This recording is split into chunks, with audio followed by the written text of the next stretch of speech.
Bismillahirrahmanirrahim. Assalamualaikum warahmatullahi wabarakatuh.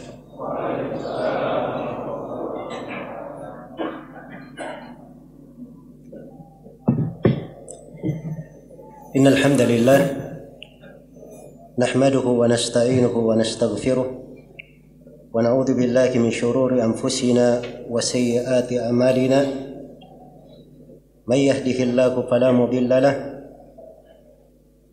ومن يضلل فلا هادي له أشهد أن لا إله إلا الله وحده لا شريك له وأشهد أن محمدا عبده ورسوله يا أيها الذين آمنوا اتقوا الله حق تقاته ولا تموتن إلا وأنتم مسلمون يا أيها الناس اتقوا ربكم الذي خلقكم من نفس واحدة وخلق منها زوجها وبث منهما رجالا كثيرا ونساء واتقوا الله الذي تساءلون به والأرحام إن الله كان عليكم رقيبا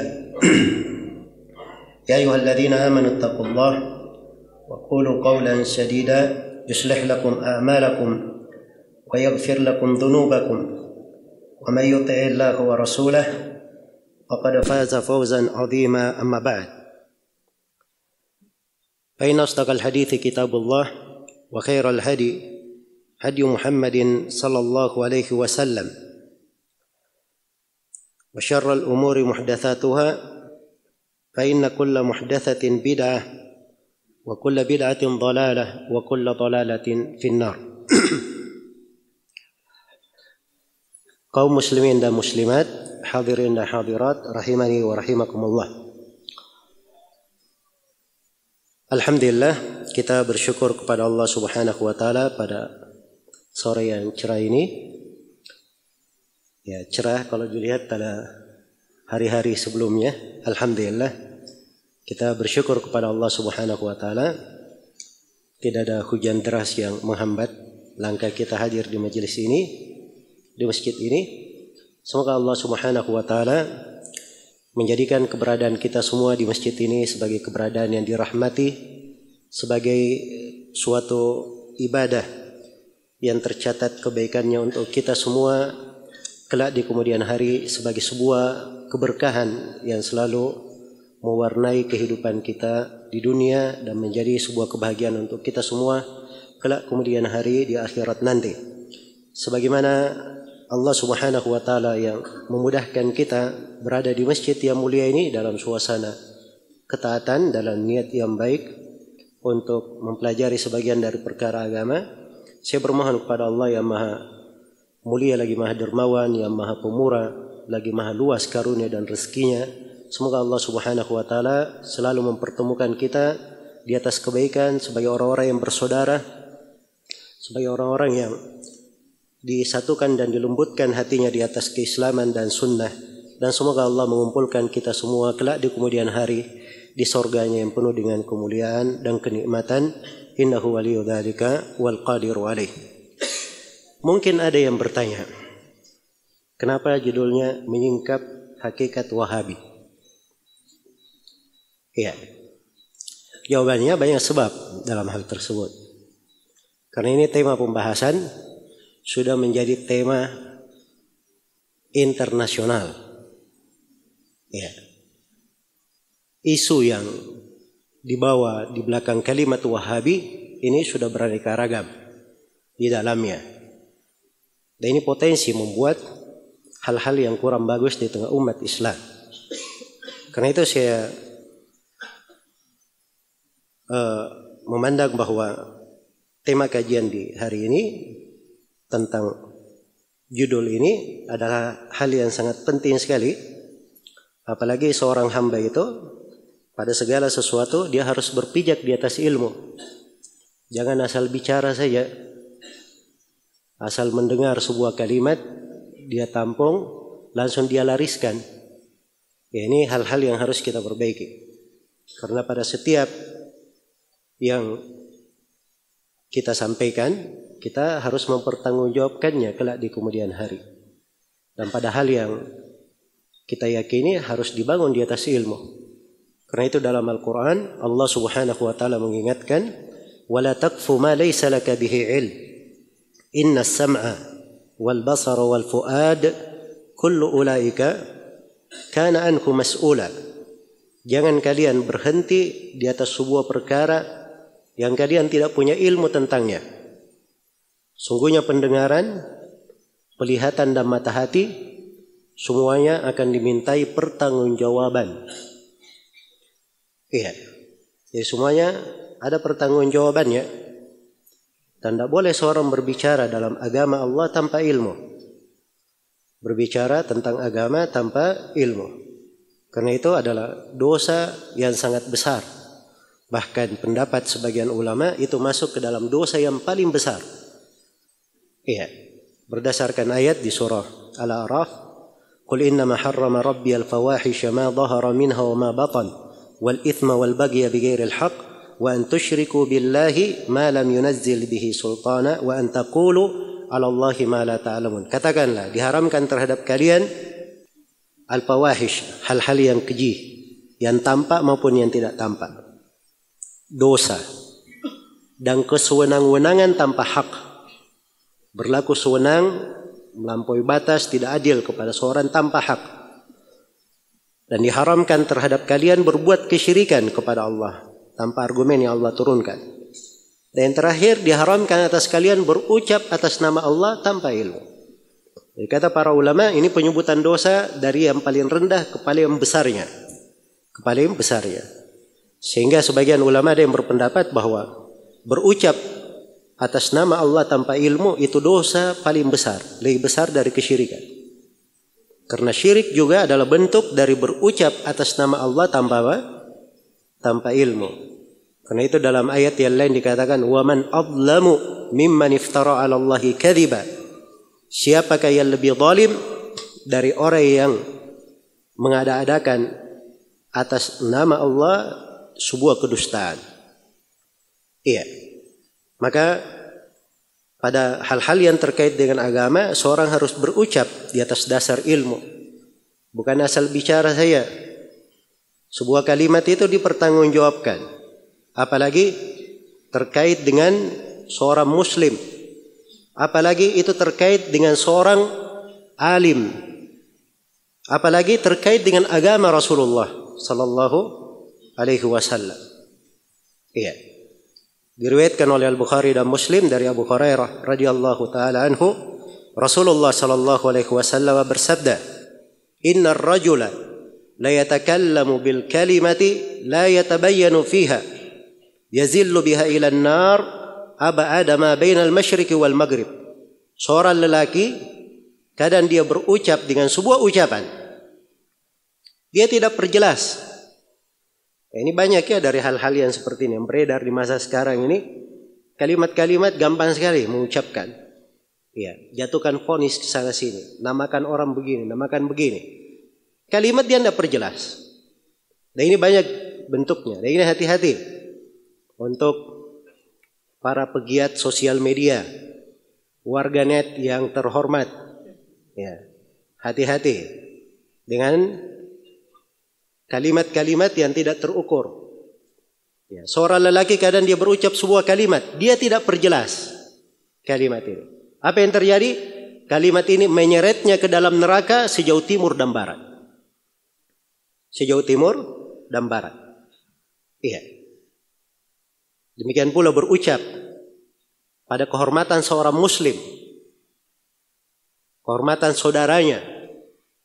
Secara umum mengganggu saudara itu adalah hal yang tidak dibenarkan. Siapa saya dari kaum mukminin diganggu? Itu tidak dibenarkan. Walladzina yu'duna al-mu'minina wal mu'minati bighairi maktasabu faqad ihtamalu buhtanan wa itsman mubina. Mereka yang mengganggu kaum mukminin dan mukminat tanpa dosa yang mereka lakukan, sungguh mereka sudah menyandang sebuah kedustaan dan dosa yang sangat besar. Iya, dan diriwayatkan oleh Imam Tirmidzi dari Abu Barzah Al-Aslami dan selainnya, Rasulullah sallallahu alaihi wasallam bersabda, "Ya ma'syara man amana bi lisani wa lam yadkhulil imanu fi qalbi, la tu'dul mu'minin wa la tatatabba'u awratihim, fa innahu may yatatabba' awrata akhihi al-muslim tatabba' Allahu awratah, wa may yatatabba' Allahu awratah yufdihhu walau kana fi jawfi rahli." Wahai sekalian orang yang berislam dengan lisannya, tapi keimanan belum masuk ke hatinya, jangan kalian mengganggu kaum mukminin, dan jangan kalian mencari-cari aib mereka, menyingkap aurat mereka. Karena siapa yang mencari aib dan menyingkap aurat saudaranya, Allah juga akan menyingkap aurat dan aibnya. Dan siapa yang Allah mencari-cari aib dan auratnya, maka dia akan dipermalukan walaupun dia di tengah rumahnya. Walaupun di tengah rumahnya. Karena itu adalah diriwayatkan oleh Imam Ahmad dan Abu Daud dan selainnya, Rasulullah sallallahu alaihi wasallam bersabda, kata beliau, man qala fi mu'minin ma laysa fihi askanahu Allah raqdatal khabal hatta yakhruja mimma qal. Barang siapa yang berkata pada seorang mukmin, hal itu tidak ada pada mukmin itu, sekedar tuduhan saja, tidak ada, maka dia akan dimasukkan ke dalam lumpur neraka sampai dia keluar dari apa yang dia ucapkan. Sampai dia keluar dari apa yang dia ucapkan. Maka ini pembahasan ya penting agar seorang itu pada kalimat-kalimat yang beredar, kata-kata yang berjalan, dia harus perjelas sebelum mengucapkannya, apalagi memfoniskannya kepada orang, menuduhkannya kepada orang. Iya. Dan ini di sudut lain terkait dengan penjagaan terhadap agama, kehormatan kepada seorang saudara, juga di dalamnya terdapat penjelasan tentang hakikat akan sebuah kebenaran. Iya. Kebenaran itu selalu tampak, selalu jelas. Walaupun dimusuhi, walaupun kebenaran ingin ditutupi, disamarkan, tapi Allah Subhanahu wa taala selalu menampakkan kebenaran.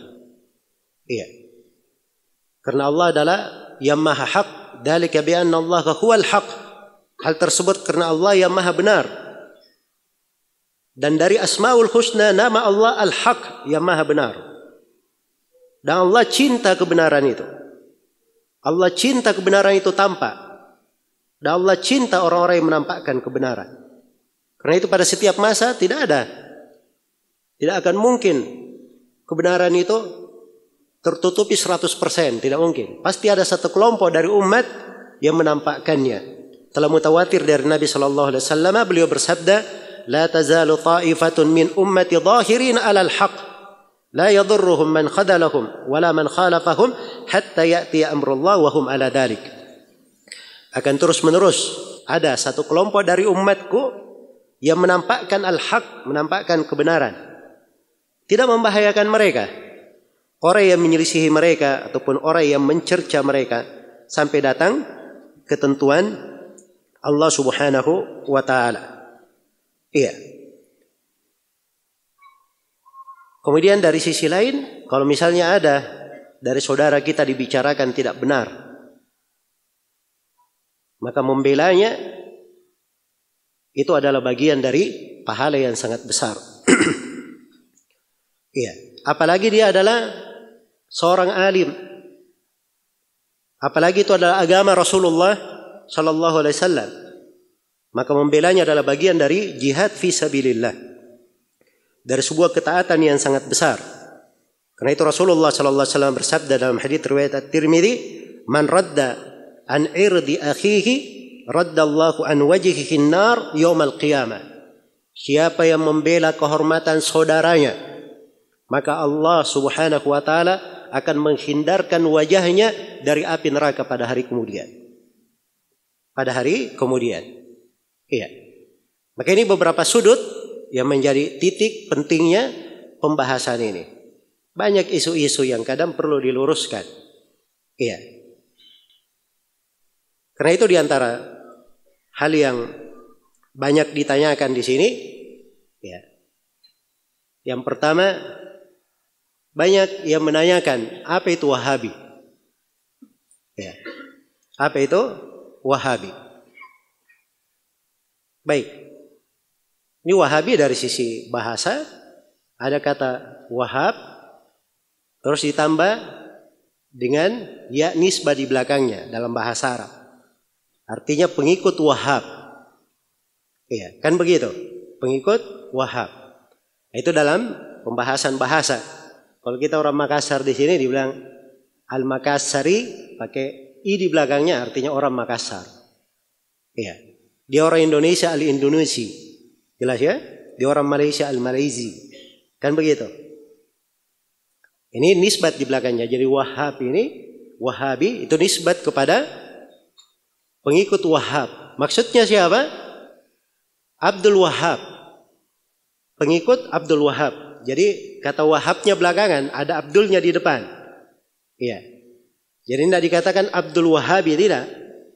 Begitu dinisbatkan, abnya dihilangkan. Jadi pengikutnya Abdul Wahhab. Baik, pengikutnya Abdul Wahhab. Siapa Abdul Wahhab ini? Iya. Siapa Abdul Wahhab ini? Inilah yang menjadi titik kerancuan. Yang menjadi titik kerancuan. Pakai nisbat-nisbat Wahabi. Jadi kalau ada yang berbuat sesuatu berbeda pendapat dengannya, ini Wahabi. Iya. Ini Wahabi. Sudah ada ciri-cirinya lagi. Ya. Sudah ada ciri-cirinya. Kalau lihat ada orang tidak tahlilan, ini Wahabi. Ya. Bahkan ada yang kalau sudah sholat merapatkan shaf, itu Wahabi. Ya, Masya Allah. Jadi yang penting ada yang tidak cocok, Wahabi. Ya. Atau ada hal yang aneh yang dilihat, ini Wahabi. Baik, ini penggunaan kata Wahabi. Ada dahulu pernah sebagian manusia, ya, yang menyimpang di masa dahulu. Nah, itu populer di masa itu disebut dengan gerakan Wahabiyah. Ya. Dan ini tidak ada kaitannya dengan istilah yang dipakai sekarang ini. Jadi dahulu itu ada yang dikatakan dengan istilah Al-Wahabiyah. Orang-orang Wahabi. Ya. Orang-orang Wahabi. Nisbat kepada seorang yang bernama Abdul Wahhab bin Abdurrahman bin Rustum. Abdul Wahhab bin Abdurrahman bin siapa? Bin Rustum. Iya. Dia ini kapan meninggalnya? Iya. Ada yang mengatakan dia meninggal tahun 190 Hijriah. Ada yang mengatakan meninggal tahun 197 Hijriah. Ada yang mengatakan dia meninggal pada tahun 205 Hijriah. Yang jelas ini kelompok Wahabiyah ini nisbat kepada Abdul Wahhab bin Abdurrahman bin Rustum. Ini pemikiran Khawarij Ibadiyah. Iya. Ekstrim sekali. Di dalam mengafirkan orang, dalam mengeluarkan dari keislaman.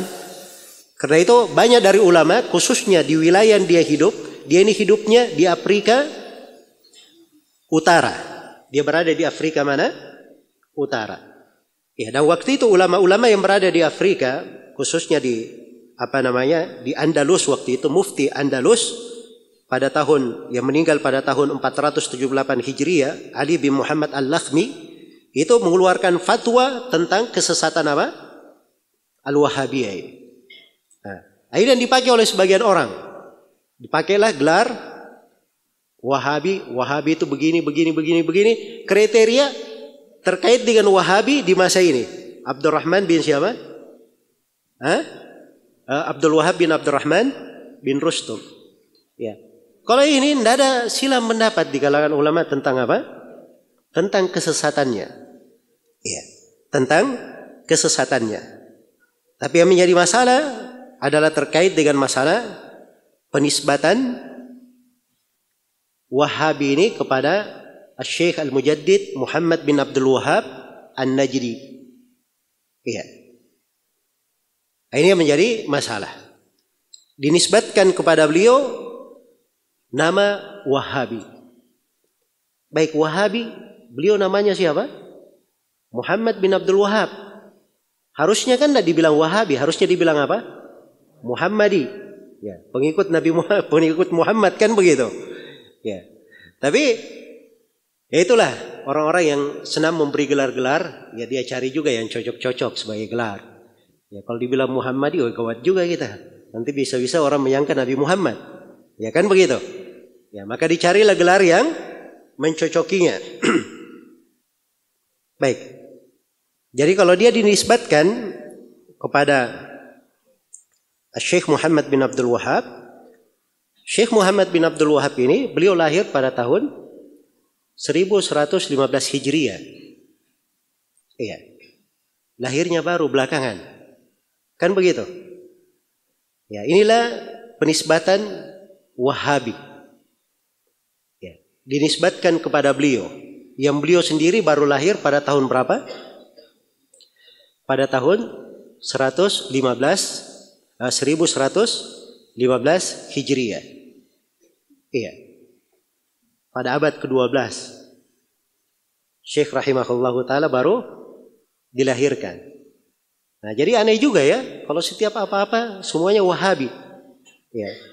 Kalau ada yang baca kitab Sahih Al-Bukhari juga, kalau tidak tahu itu Sahih Bukhari, bilang juga ini Wahabi. Ya. Jadi setiap perkara namanya semuanya apa? Wahabi. Baik. Jadi ini terkait dengan penamaan. Iya. Terkait dengan penamaan Wahabi. Iya.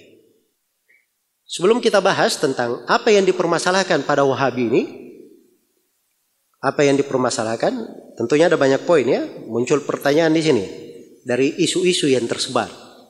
Iya. Cuma di sini ada yang ingin saya komentari, pertanyaan terkait dengan sebagian orang yang mengatakan bahwa katanya ya, Wahabi ini sudah nisbat ada dari masa penulis, apa dari masa Syekh Muhammad bin Abdul Wahab yang mengatai dia Wahabi itu ya, bukan saya yang mengatai dia Wahabi, tapi saudaranya sendiri katanya.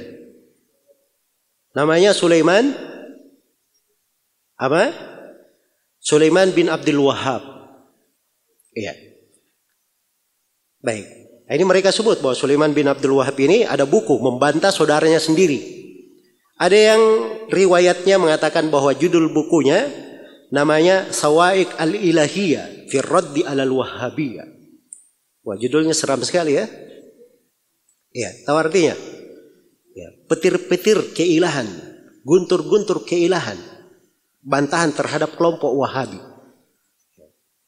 Ada lagi yang mengatakan bahwa judul bukunya Faslul Khitab fi Raddi ala Muhammad bin Abdul Wahab.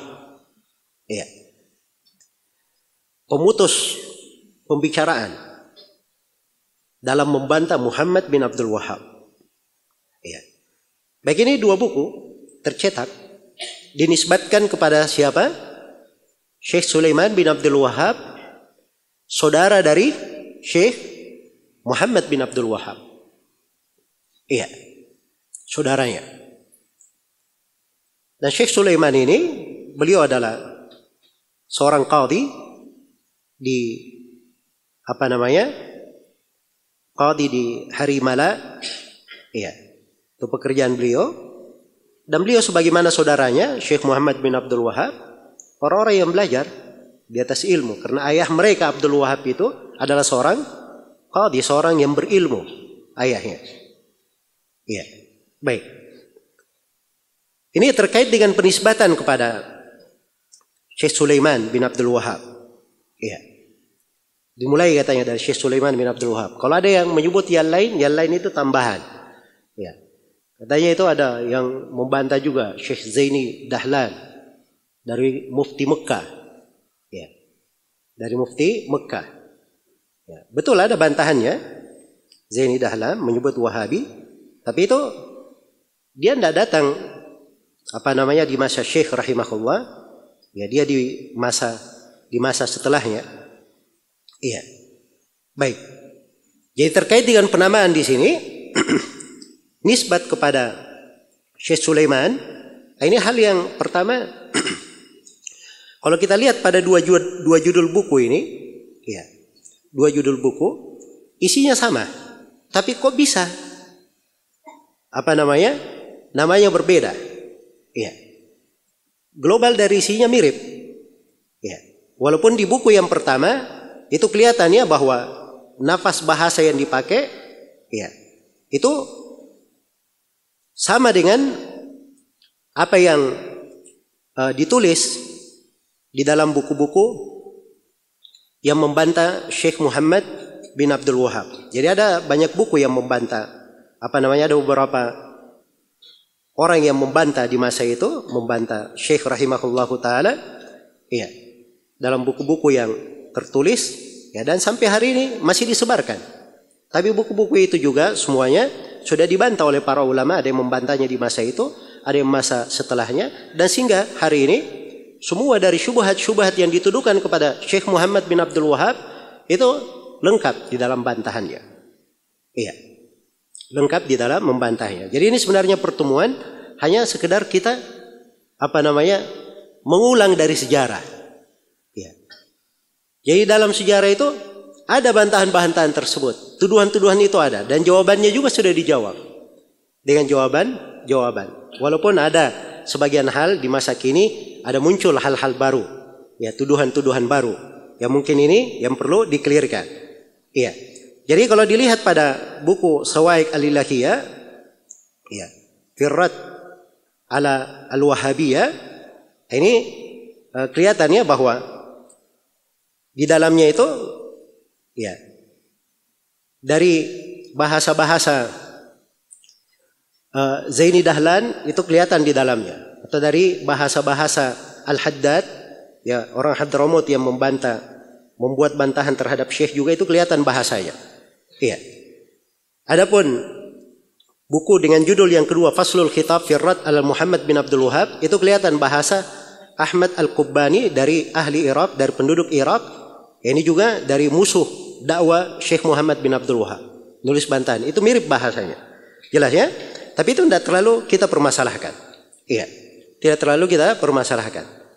Yang kita permasalahkan di sini adalah apa? Iya. Kok diberi saudaranya sendiri tega memberi nama Al-Wahhabiyah? Iya. Kok yang disalahkan ayahnya sendiri? Yang salah kan saudaranya. Ya kan? Kalau memang salah kan begitu. Kok dia memberi nama kemana? Ke ayahnya. Ya. Mana ada seorang anak tega mengatakan Wahabi, nisbat kepada siapa? Ayahnya. Harusnya kepada siapa? Kepada saudaranya. Ya, kepada saudaranya Muhammad. Ya. Jadi ini dari sisi nisbat ini adalah hal yang tidak masuk akal. Ya. Kemudian yang ketiga, betul bahwa Sulaiman bin Abdul Wahab ada hal-hal yang dia tidak setuju terkait dengan saudaranya. Ada hal yang dia tidak setuju. Dan itu dijawab, ya, oleh saudaranya, dan pada sebagian hal dia tawakuf di dalamnya. Jadi bentuknya itu, ya, bentuknya Syekh Sulaiman ini, ya, dia di dalam hal tersebut tidak tampak hakikat dari dakwah Syekh. Sampai kepadanya berita-berita sebagaimana orang-orang lain sampai kepadanya apa? Berita-berita. Ya. Maka tidak begitu tampak kepadanya. Maka dia pun membawakan dari hal-hal yang mungkin di dalam hal-hal tersebut dia sangka Syekh berbeda. Ya, di situ. Apalagi di dua buku itu kalau dilihat ada hal-hal yang beliau kritikkan dinisbatkan kepadanya. Misalnya kepada Ibnu Taimiyah dan Ibnul Qayyim, dan dikatakan bahwa ini tidak benar, harusnya begini hukumnya dan seterusnya. Iya. Kemudian yang terakhir, memang kalau saudaranya, anggaplah saudaranya benar mengatakan, ya, Syekh Sulaiman bin Abdul Wahab berkata, saudaraku ini Wahabi. Ya. Memang itu mau dijadikan dalil bahwa Muhammad bin Abdul Wahab salah, Muhammad bin Abdul Wahab keliru. Ya. Kalau itu dijadikan sebagai dalil, wah repot juga ya. Nanti Nabi Ibrahim alaihissalam tidak usah diterima dakwanya. Karena Nabi Ibrahim ditentang oleh siapa? Oleh ayahnya. Ya. Anda usah dengar dakwanya Nabi Nuh. Nabi Nuh ditentang oleh siapa? Anaknya sendiri dan istrinya. Nabi Lut juga ditentang oleh istrinya. Bahkan tidak usah dengar dakwanya Nabi Muhammad. Pamannya sendiri apa? Tidak mengikutinya. Dari keluarganya Abu Jahal, Abu Lahab tidak mengikuti Nabi Muhammad sallallahu alaihi wasallam. Masa itu dijadikan sebagai dalil? Nah, ini berbicara tidak bagus. Jelas ya? Kalau ingin berbicara yang baik, baik. Ingin berbicara yang bagus, ilmiah, Wahabi, kalian katakan kelompok sesat. Wahabi pemikiran yang menyimpang. Baik, di mana penyimpangannya? Iya. Kita sekarang terima. Wahabi nisbat kepada Syekh Muhammad bin Abdul Wahab. Sekarang apa penyimpangan Syekh Muhammad bin Abdul Wahab? Tunjukkan. Iya. Supaya kita bahas di dalam hal tersebut. Jelas ya? Kan begitu kan harusnya. Ya. Jangan repot-repotkan orang dengan saling menuduh pakai nama. Hari ini pakai nama Wahabi. Ya. Besok pakai nama Salafi. Ya. Besok pakai nama yang lain lagi. Ini penamaan terhadap ahli sunnah sudah terlalu banyak. Ya. Dari masa ke masa dikatakan Al-Mujassima, dikatakan Qadariyah, dikatakan Murji'ah, dikatakan semuanya menuduh macam-macam. Yang penting kalau dia tidak setuju, diberi tuduhan ya seenaknya saja terhadap ahli sunnah. Dan ahli sunnah cuma satu. Keyakinan mereka, akidah mereka, ajaran mereka dari masa ke masa cuma itu saja. Ya, cuma itu saja. Tidak ada yang berubah dari mereka. Baik. Maka di sini muncul pertanyaan berikutnya. Ya. Muncul pertanyaan berikutnya. Ya. Jadi sebelum saya masuk ke pertanyaan berikutnya, maka bisa dipahami di sini ya bahwa yang menisbatkan penamaan Wahabi yaitu kepada Syekh Sulaiman bin Abdul Wahab ini adalah hal yang tidak benar. Ya, kalaupun benar dia membantah saudaranya, ya itu kita tidak permasalahkan. Ya, siapa saja bisa membantah orang lain, kan begitu. Ya, tapi memakai kata Wahabi dinisbatkan kepada Syekh Sulaiman bin Abdul Wahab ini tidak benar. Ya. Dan istilah Wahabi itu sendiri kapan mulai populer?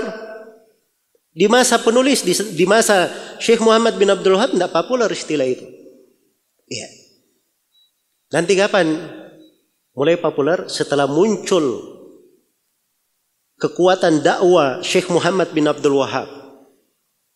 Ya. Mulai didukung oleh Imam Muhammad bin Saud. Kemudian berlanjut pada anak-anaknya. Dan sudah mulai terbentuk dari semakin meluas negara mereka. Semakin meluas negara mereka. Karena Muhammad bin Saud itu adalah Amir Dir'iyah. Dir'iyah ini wilayah. Dia wilayah. Ya. Jelas ya? Ada pemimpinnya. Itulah Amir Muhammad bin Saud. Jelas ya? Itu pemimpinnya. Maka Syekh Muhammad bin Abdul Wahab rahimahullah, beliau bukan yang mendatangi pemerintah. Ya, beliau yang didatangi. Beliau yang didatangi. Didengar tentang dakwah beliau. Didengar tentang akidahnya. Maka tergerak hati Muhammad bin Saud untuk mendukungnya. Dan ini mungkin saya akan terangkan nanti dalam pembahasan ya, tersendiri.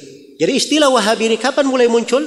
Muncul dan mulai besar itu di masa orang-orang Turki Al-Uthmani, mereka memerangi Ad-Dir'iyah.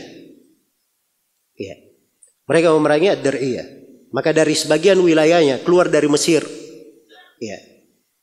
Keluar dari Mesir, dari utusan Turki, lalu mendatangi Dir'iyah, ya, mengepungnya selama 6 bulan, ya, memboikotnya sampai waktu itu pemimpinnya Muhammad Ali Basha, ya, dan anaknya Ibrahim, ini menawarkan, ya, agar supaya setiap kepala dari orang-orang yang bertauhid di Dir'iyah ini itu dihargai dengan $6. Ya. Maka disebutkan terkumpul 5.000 orang di depannya untuk hal tersebut. Dan ini ada kisahnya di dalam bagaimana mereka memerangi ahli tauhid. Jadi di situ mulai dipopulerkan.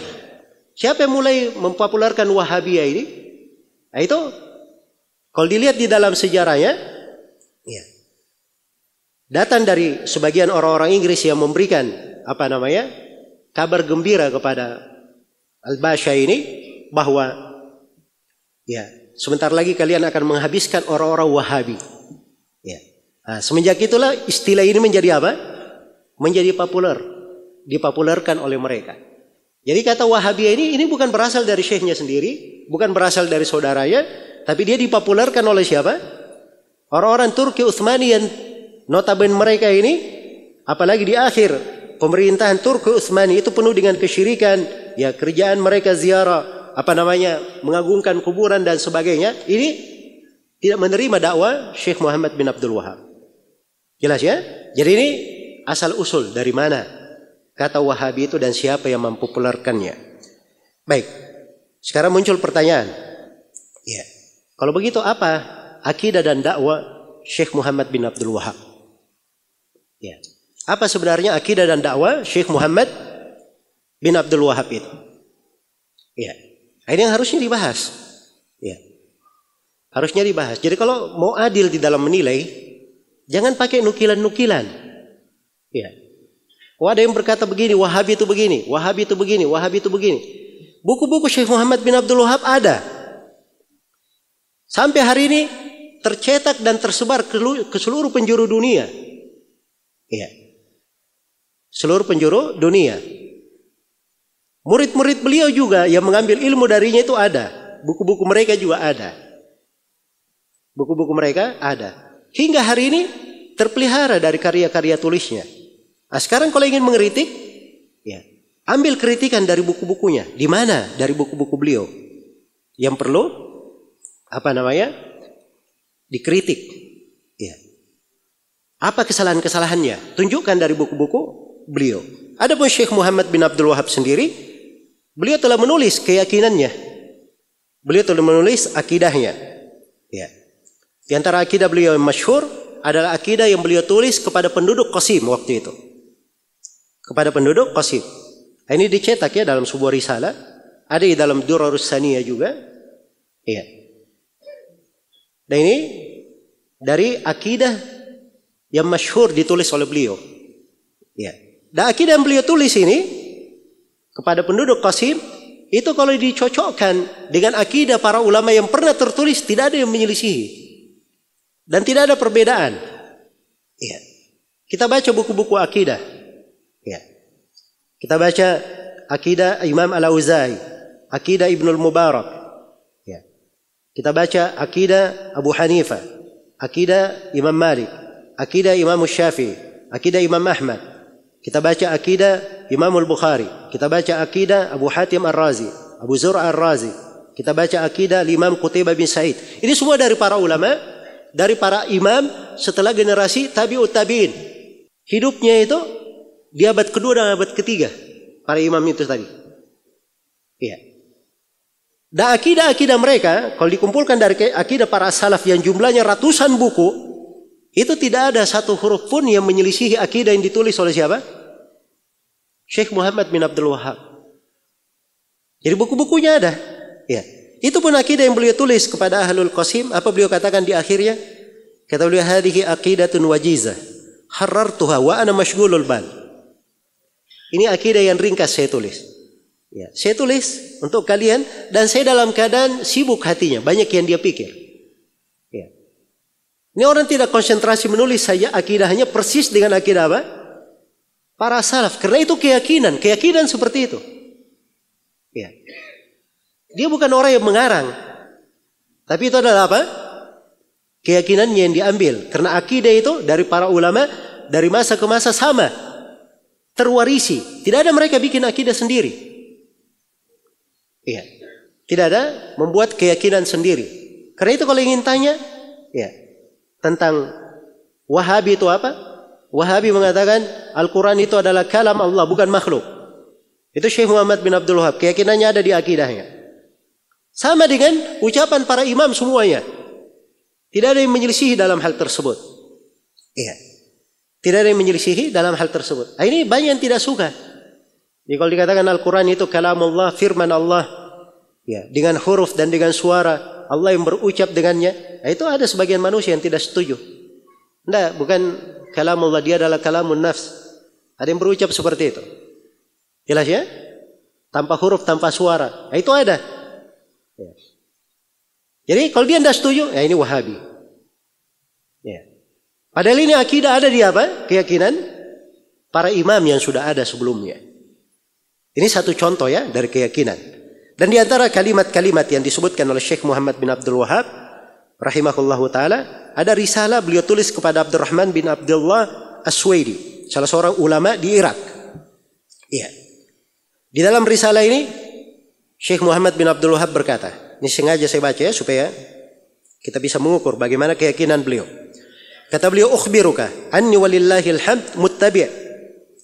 Saya beritahu kepada engkau bahwa saya alhamdulillah adalah seorang yang mengikuti, walastu bimubtadi', dan bukan orang yang membuat agama baru. Saya mengikut, ya, mengikut kepada Nabi, mengikut agama yang dibawa oleh Rasulullah, bukan orang yang membawa agama baru, bukan seorang yang berbuat bid'ah. Kata beliau, "Aqidati wa dini alladhi adinullaha bihi madhabu ahli sunnati wal jamaah." Kata beliau, akidah dan agamaku yang saya yakini, ya, sebagai agama Allah itu adalah madhab ahli sunnah wal jamaah alladhi alaihi aimatul muslimin, ya, imam kaum muslimin berada di atasnya, mithli al-aimatil arba'a wa atba'ihim, seperti imam 4 dan pengikutnya, ila yaumil qiyamah, sampai hari kiamat. Sampai hari kiamat. Jadi itu akidah beliau. Beliau tidak pernah keluar dari jalannya para aimah. Karena itu beliau katakan dia tidak keluar dari jalannya para imam kaum muslimin, seperti imam 4 dan yang mengikutinya. Ya. Dan terlihat di dalam keyakinan akidah yang beliau tulis itu adalah keteguhan dan kekokohan di atas ilmu. Ya. Orang itu kalau dia bingung akidahnya akan diketemukan di buku ini dia berucap begini, di buku sana dia berucap apa? Berucap lain. Tapi ini tidak. Beliau teguh dan tegar di atas hal tersebut. Jadi itu agama beliau. Ya, tapi yang menjadi masalah, kenapa beliau dipermasalahkan? Syekh sendiri terangkan. Saya dipermasalahkan kenapa? Lakinni bayyantu linnas ikhlasad dini lillah. Karena saya terangkan kepada manusia kewajiban mengikhlaskan agama karena Allah. Wa nahaituhum an da'watil ahya'i wal amwat minas salihin wa ghairihim. Dan saya larang mereka jangan berdoa kepada orang-orang yang hidup ataupun orang-orang mati dan orang-orang salih maupun selainnya. Ya.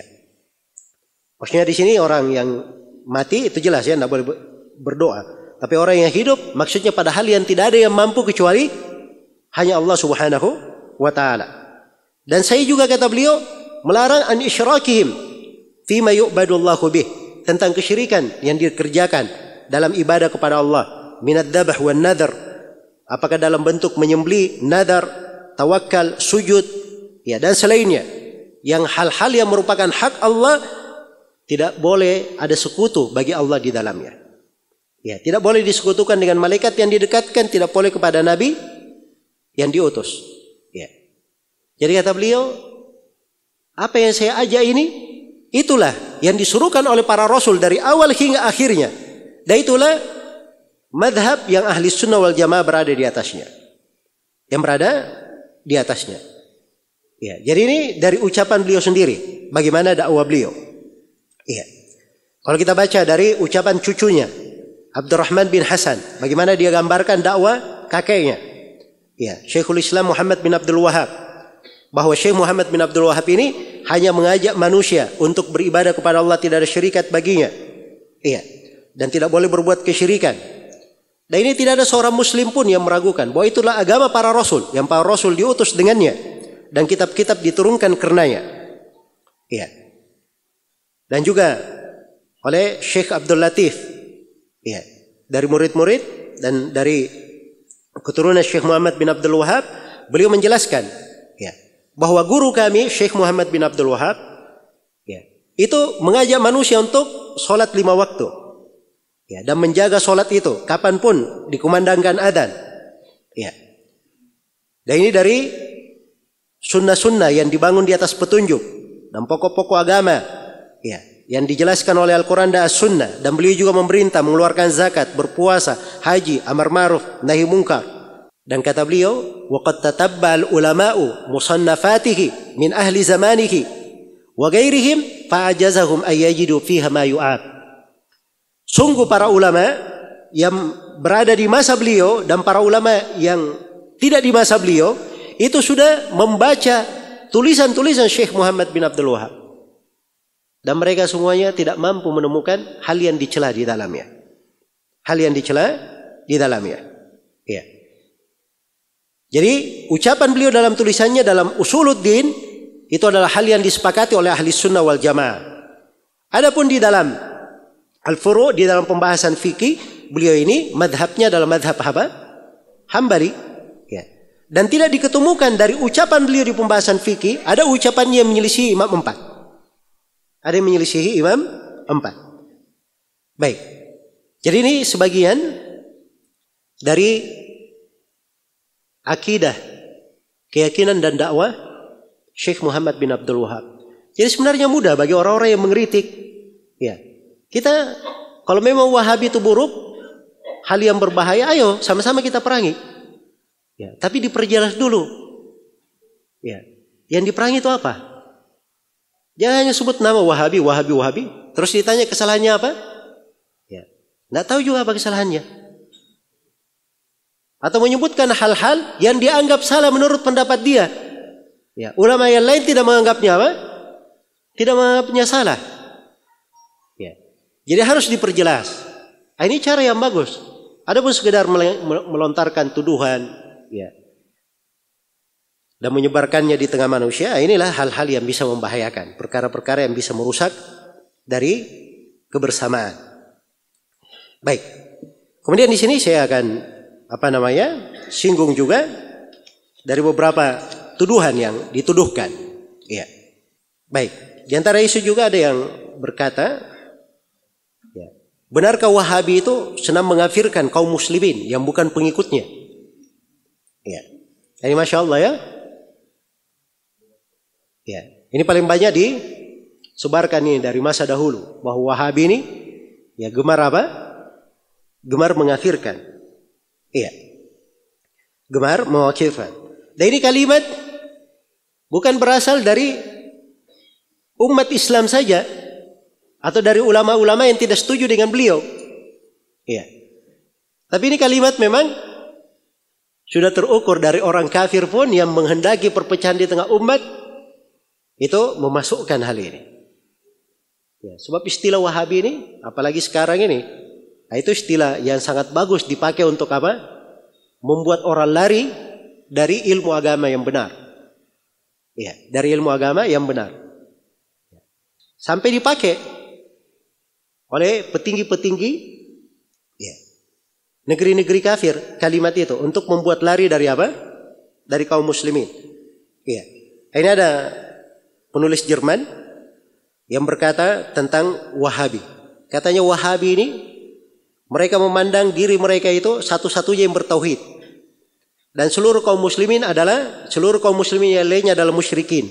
Ini perhatikan ya dari kalimat-kalimat. Memang ada orang-orang yang mengompori, dia membakar di sana sini. Ada sebagian dari umat Islam yang membenarkan hal tersebut.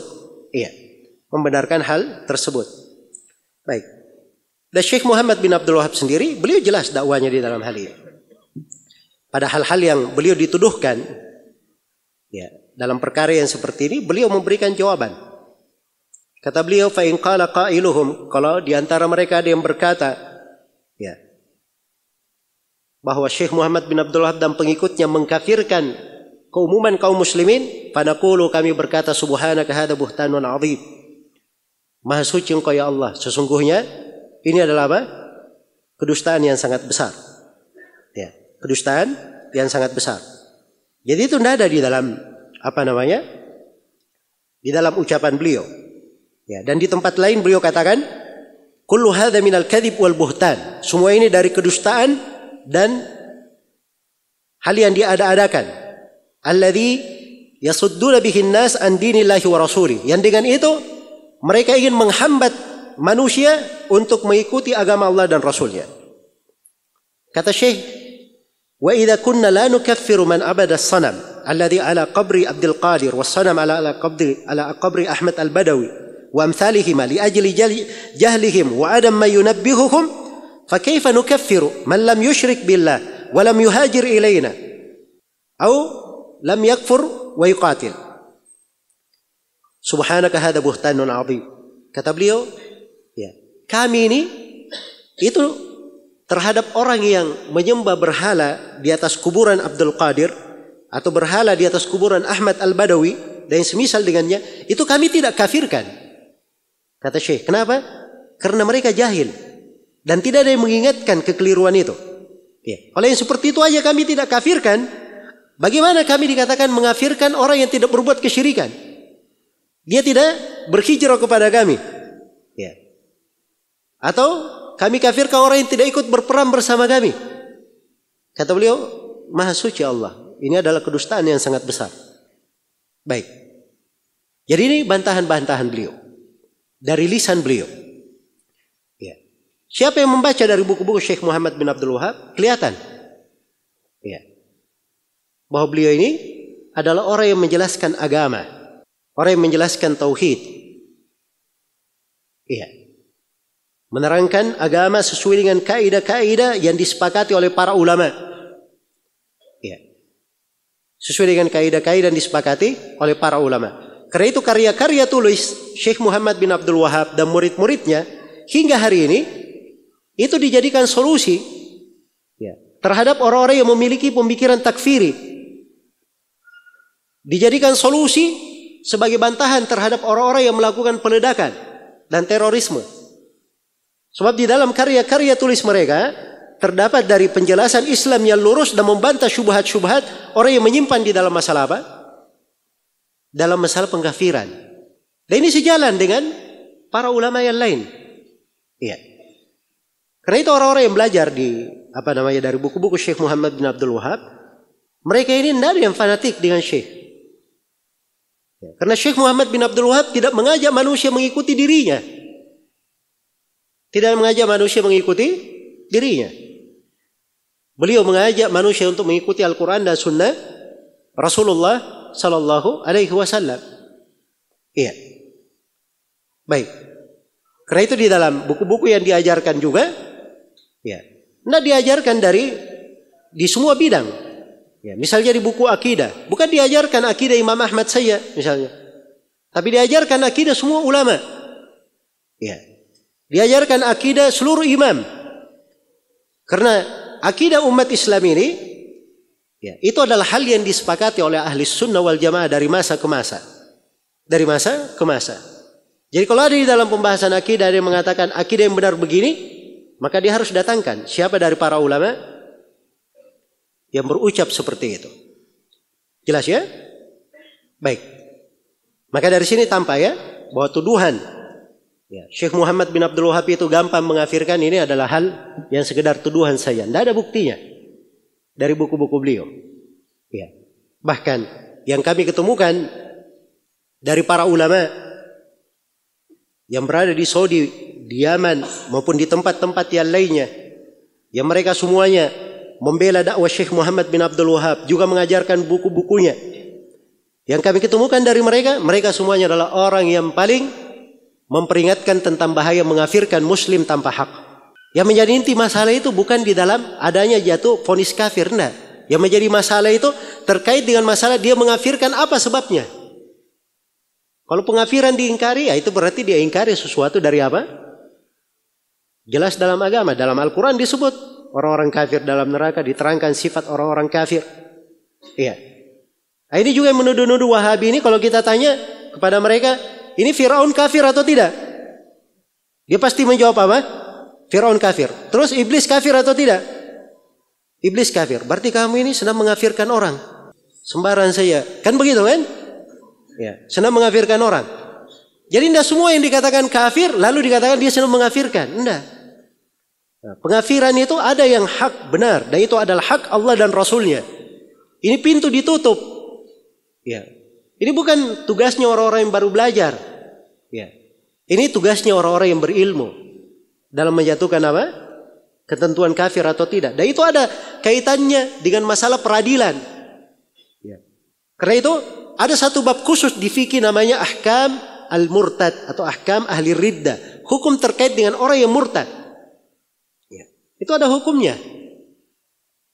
Ini dibahas dalam buku-buku. Di semua fikih ada, di dalam fikih agama dibahas. Ya. Jadi yang dipermasalahkan itu bukan pengafirannya, yang dipermasalahkan adalah pengafiran tanpa hak, tanpa kebenaran. Itu yang dipermasalahkan. Ya. Dan menuduh bahwa Syekh mengafirkan manusia secara umum, siapa yang bukan pengikutnya dianggap kafir, ya. Siapa yang menyelisihinya dikafirkan. Ini adalah hal yang tidak benar. Jelas ya? Baik.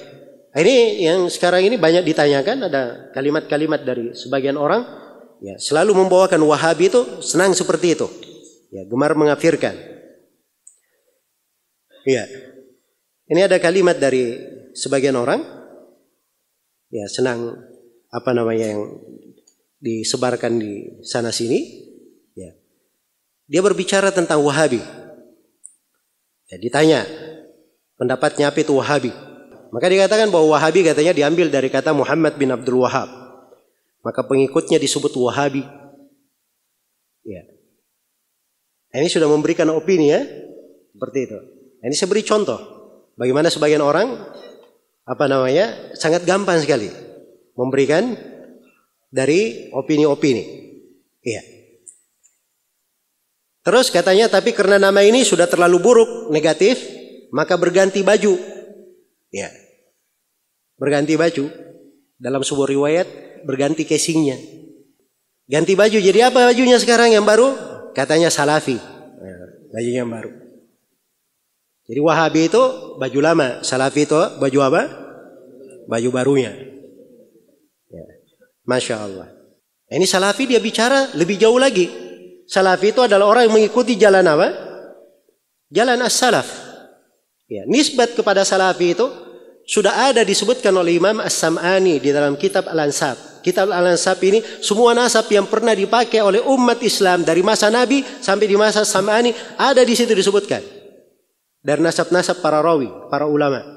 Ada di situ. Salah satunya nasab as-salafi. Salafi nisbat kepada keyakinan, kepada agama, mengikuti jalan para as-salaf as-salih. Itu ada di situ. Ya. Jelas ya? Jadi kalau dia bilang baru, ya memang karena dia baru lahir. Ya. Orang yang baru lahir wajarlah, biarkan saja. Jelas ya? Kata salafi ini sudah dipakai oleh Imam Adz-Dzahabi. Ya. Imam Adz-Dzahabi berkata tentang Ibnu Salah, Abu Amr Ibnu Salah, penulis kitab Ulumul Hadits, ya, bahwa Ibnu Salah ini salafiyul i'tiqad atau salafiyul mu'taqad. Dia salafi akidahnya. Tentang Imam Ad-Darqutni, kata Adz-Dzahabi, kana salafiyan, dia adalah seorang yang salafi. Ya. Jadi lucu juga ya kalau Imam Ad-Darqutni misalnya dikatakan Wahabi. Hah? Imam Al-Bukhari rahimahullahu ta'ala dalam akidah yang dinukil oleh Al-Lalakai di Syarh Ushul I'tiqad Ahlussunnah wal Jamaah, beliau berkata, saya berjumpa lebih dari 1000 orang guru. Semua gurunya tidak ada silang pendapat dalam beberapa hal. Salah satunya adalah mengikuti jalannya para sahabat. Ya. Itulah jalannya para salaf. Jadi nukil kesepakatan tentang mengikuti jalannya siapa? Jalannya as-salaf. Kata Ibnu Qudamah rahimahullahu ta'ala dalam Dhammut Ta'wil. Ini semua orang di berbagai madhab menukil dari Ibnu Qudamah. Ya. Kalau Ibnu Qudamah berkata ulama sepakat begini, ulama sepakat begini, ulama sepakat begini dalam pembahasan fikih. Mereka terima. Kenapa? Karena Ibnu Qudamah ini dia hafal ucapan para ulama dari masa Nabi sampai ke masa dia. Ya. Jadi kalau Ibnu Qudamah berkata sepakat, orang apa? Orang dengar. Ini Ibnu Qudamah berkata di dalam kitabnya Dhammut Ta'wil. Kata beliau, faqad thabata wujub ittiba'is salaf bil kitabi was sunnah wal ijma'. Telah sepakat kewajiban mengikuti jalan as-salaf berdasarkan dalil dari Al-Qur'an, sunnah dan apa? Kesepakatan ulama. Iya. Nabi sallallahu alaihi wasallam sendiri menyebut dirinya sebagai salaf. Ada haditsnya dalam riwayat Bukhari Muslim. Kalau Anda pernah baca hadits, jangan salahkan orang yang baca. Iya. Jangan salahkan orang yang baca. Saya sebut haditsnya dalam riwayat Bukhari Muslim dari hadits Aisyah. Kisahnya panjang. Ya. Ketika Nabi SAW duduk di tengah istrinya, lalu putrinya Fatimah datang. Ya. Kemudian Fatimah didudukkan di kanannya. Fatimah dibisiki oleh Nabi sebuah rahasia. Kemudian Fatimah menangis terseduh-seduh. Kemudian didudukkan lagi di kirinya. Kemudian dibisikkan sesuatu. Fatimah tersenyum. Ya. Yang akhir kisahnya, akhirnya setelah Nabi meninggal ditanya kepada Fatimah, apa yang dibisikkan oleh Nabi kepadamu? Ya.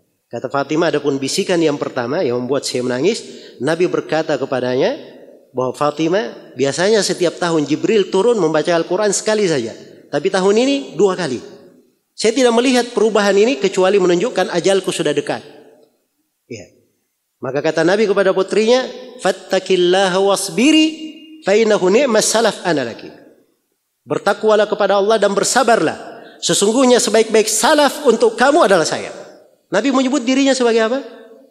Sebagai salaf. Jadi kalau kita berkata salafi nisbat kepada Nabi sallallahu alaihi wasallam dilarang atau tidak? Tidak ada yang melarangnya. Iya. Hal yang disepakati menerima jalan as-salaf. Para ulama bernisbat kepadanya. Sampai disebutkan oleh As-Sam'ani di kitab Al-Ansab. Kok tiba-tiba orang yang baru datang, baru lahir kemarin sore, ya, mengeritik tentang penggunaan apa? Penggunaan salafi. Itu pun kita tidak mengharuskan orang pakai kata salafi. Ya, silahkan pakai ahli sunnah wal jamaah, ahli hadith, at-taifatul mansurah, silahkan. Ya. Salafi itu, dia bukan organisasi. Ya. Dia bukan kaplingan sebagian orang. Ya. Salafi ini bukan cap yang stempel dan mereknya itu ya sudah dimiliki oleh sebuah perusahaan. Siapa yang berpegang dengan Al-Quran dan As-Sunnah mengikuti jalan Nabi Sallallahu Alaihi Wasallam, itulah salafi namanya. Dia ahli sunnah wal jamaah. Apapun warga negaranya, bagaimanapun warna kulitnya, apapun bahasanya, yang jelas dia berpegang dengan Al-Quran dan As-Sunnah sesuai dengan jalan Nabi Sallallahu Alaihi Wasallam dan para sahabat, ya, para as-salaf. Maka itulah yang disebut dengan nama apa? Dengan nama salafi. Ini jangan mengaburkan, ya, jangan mengaburkan. Jelas ya? Kata salafi itu sudah dipakai dari dulu. Ya, ini mereka ingin kaburkan bahwa salafi ini pembahasan apa? Pembahasan baru. Ini baru muncul. Karena Wahabi katanya sudah negatif, sekarang ganti casing, ganti baju. Ya, ya, warna baru lagi namanya. Bajunya yang baru namanya apa? Salafi. Iya. Terus dia sebutkan di sini katanya ada salafi itu macam-macam, tapi ada juga salafi yang bagus katanya. Ya. Nah, ini katanya saya baca dari seorang salafi, tapi sama saya sangat baik. Ya, waktu dia datang di Masjid Al-Falah dulu, kita undang, dia lembut sekali katanya. Ya. Baik, ini ada salafi ya. Jadi kalau salafinya baik sama dia, berarti salafinya bagus ya. Baik. Ya, tulisannya nanti saya posting. Kritik untuk saudara-saudaraku sesama salafi. Nah, cari namanya nanti di internet. Yaitu namanya Muhammad Abdullah Saleh Hadrami dari Malang. Ya. Bunyi kalimatnya kritik untuk saudaraku sesama salafi. Ya, ini saya bacakan sengaja ini ya. Supaya kita lihat nafas-nafas orang yang menuduh takfiri kepada siapa? Kepada dakwah Syekh Muhammad bin Abdul Wahab. Katanya kita sering mendengar sebuah hadis yang sangat terkenal. Umat terpecah menjadi 73 golongan. Semua masuk neraka. Hanya satu golongan yang di sorga. Salafi meyakini, berkeyakinan bahwa satu golongan yang masuk sorga itu hanya salafi saja. Yang lain masuk neraka. Ya Masya Allah ya. Menurut keyakinan salafi, Asy'ari masuk neraka, Maturidi masuk neraka, NU masuk neraka, Muhammadiyah masuk neraka, Habaib masuk neraka, Al-Irsyad masuk neraka, Persis masuk neraka, Jemaah Tabligh masuk neraka, Ikhwanul Muslimin masuk neraka. Kalimatnya lebih mengerikan lagi. Salafi yang tidak berkeyakinan seperti ini dikeluarkan dari salafi. Ya. Bukan dianggap salafi lagi. Ya. Artinya katanya kita pura-pura baik dan dakwah lemah lembut terhadap tokoh NU, sementara kita berkeyakinan bahwa mereka masuk neraka. Bukankah itu namanya taqiyah? Ya sama kita dengan Syiah katanya. Saya Muslim ahli sunnah wal jamaah salafi, ini adalah pilihan saya. Ya, semua umat Islam saudara saya, dan saya tidak setuju dan tidak sependapat dengan keyakinan mereka masuk neraka. Saya mengajak teman-teman untuk berpikir kembali dan tidak terus-menerus berada di atas keyakinan seperti ini. Baik, ya, dan seterusnya ya dari kalimat-kalimat ya. Saya pikir tidak terlalu penting kita baca. Jadi orang yang seperti ini dijadikan potret salafi. Ya. Jelas ya? Kalau ini bahasa lebih tepatnya, ini bukan salafi namanya, ini khawarij. Orang ini. Ya, jadi dia kenalnya gemar mengkafirkan. Ya. Saya tantang orang ini mendatangkan satu kalimat saja dari para ulama as-salaf dari dahulu maupun belakangan yang menafsirkan seperti penafsiran dia. Bahwa semua selain daripada satu golongan yang selamat semuanya pasti masuk neraka. Ya. Dari mana dia dapat seperti itu? Baca hadits saja, kalau dia baca hadits itu sudah keliru pemahamannya. Apa haditsnya? Haditsnya kan tentang perpecahan umat. Iya. Datang dalam banyak konteks riwayat. Salah satu riwayatnya Nabi bersabda, "Wasataftariqu ummati ala 73 firqah." Akan terpecah umatku menjadi 73 golongan. Kulluhum finnar illa wahidah. Semuanya dalam neraka kecuali satu. Ditanya kepada Nabi, "Man hum ya Rasulullah?" Siapakah mereka ya Rasulullah? Pertanyaannya siapa mereka? Ya. Perhatikan, pertanyaannya siapa mereka? Mereka itu apa? Orang atau sifat? Orang kan? Nabi ditanya orangnya siapa? Tapi Nabi tidak sebut orang. Nabi sebut sifat. Nah, itulah ciri ahli sunnah yang selamat. Sifat bukan orang. Siapa yang bersifat dengan itu, makanya dia ahli sunnah. Walaupun dia sendiri, dimanapun dia berada. Jelas ya? Nah, ketika disebut siapa mereka, Nabi sebutkan sifatnya. Mereka adalah al-jamaah. Itu sifat mereka. Di riwayat yang lain, ala mithli ma ana alaikil yawmu ashabi. Siapa yang berada seperti aku dan para sahabatku berada di atasnya hari ini. Jelas ya? Jadi kalau kita baca haditsnya saja, ini sudah ada bantahan untuk dia. Nabi kan berkata, umatku akan terpecah. Umatku. Umatku artinya apa? Hah? Umat Islam. Ya. Itu bukan pengafiran. Yang berpecah ini umat Nabi masih disebut umatnya. Masih muslim mereka. Tidak ada yang meyakini itu kafir. Jelas ya? Tapi ini ancaman semuanya masuk dalam neraka. Ini mimbabil wa'id namanya.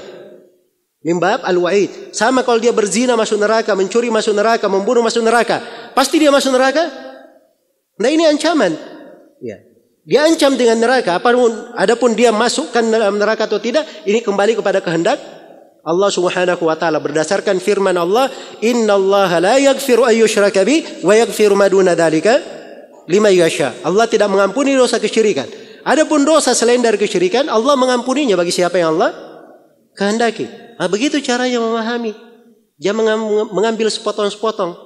Ya, datangkan orang ajaib, aneh bin ajaib seperti ini, ucapannya dipakai dalil. Ya, memang pemahamannya pemahaman takfiri.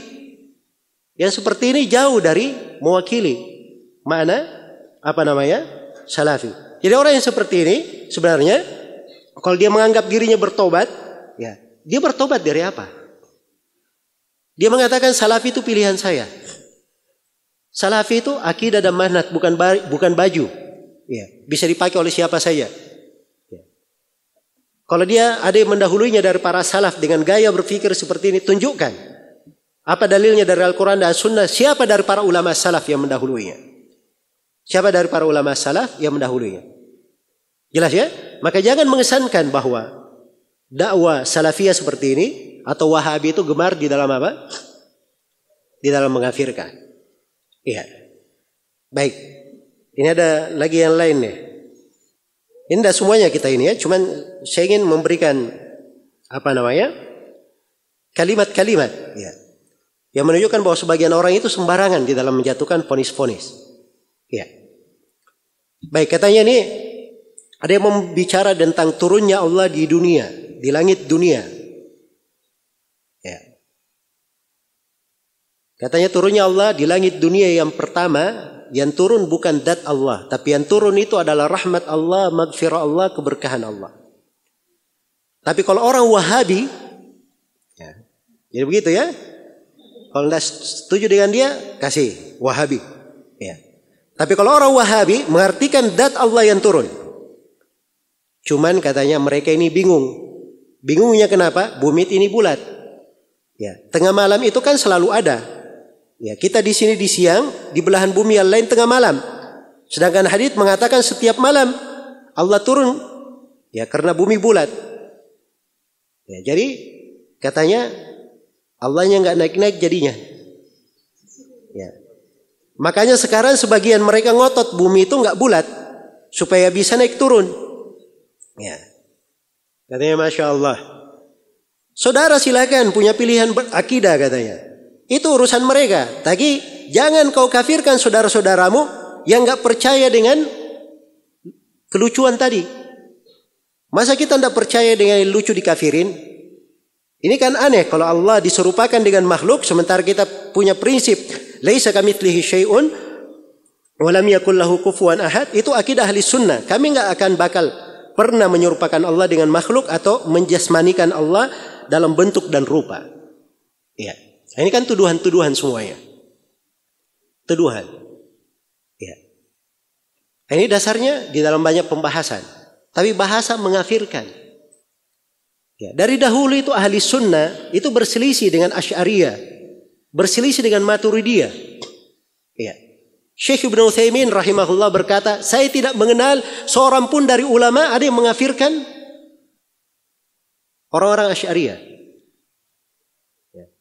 Pengafiran itu lain. Tapi kalau kita berbicara ini salah, ini keliru, itu memang kewajiban sebagai seorang muslim. Saling menasihati.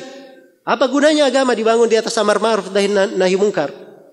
Di mana nasihat yang merupakan inti dari agama?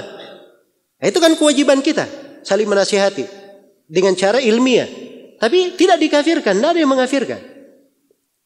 Tidak ada seorang ulama pun diketahui mengafirkan kelompok Asy'ariyah, kelompok Maturidiyah. Ya, jelas ya?